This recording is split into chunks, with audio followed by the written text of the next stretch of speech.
তো আজকে শেয়ার করব যে আমার সানডেটা কিভাবে কাটলো। সকালে উঠেই রোজকার মতো খেয়ে নিয়েছি 1 গ্লাস চিয়া সিড। এটা আমি প্রায় 1 মাস ধরে খাচ্ছি।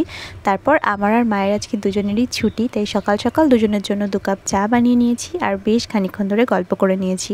চা খাওয়া শেষ হলে চলে গেছিলাম আমার ফুল বাগানে। গিয়ে দেখলাম একটা মালবেরি পেকেছে আর হাত দিতেই ঝরে গেল। তারপর গাছগুলোকে একটু জল দিয়ে আমিও চলে এলাম স্নান করতে, আর স্নান সেরে এসে মেখে নিলাম সানস্ক্রিন। তারপরে বসে গেলাম পড়তে। পড়ার সাথে সাথে বেশ কিছু কাজও ছিল। কাল হচ্ছে সোমবার, আমার স্টুডেন্টদের এক্সাম নেওয়ার কথা ছিল, তো ওদের কোয়েশ্চেনগুলো রেডি করতে হতো। সব কিছু কমপ্লিট করে চলে গেলাম লাঞ্চ করতে। আজকে লাঞ্চে নিরামিষ ছিল।